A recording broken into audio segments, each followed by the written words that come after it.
GINIMBI LITE. Mama. Also, neSHAMPOPO, mamisa. Oh, it's a marine banner.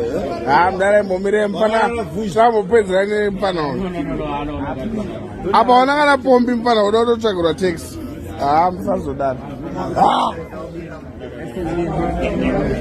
I am there. I'm answer there. I'm okay. Marry when you go marry him there. GINIMBI LITE.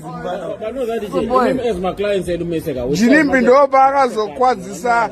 GINIMBI no bagazo kwaza. No bagazo kwaza Rolls Royce gap. Mama neSHAMPOPO. Mfana wangu SHAMPOPO is very dangerous. Overall chezera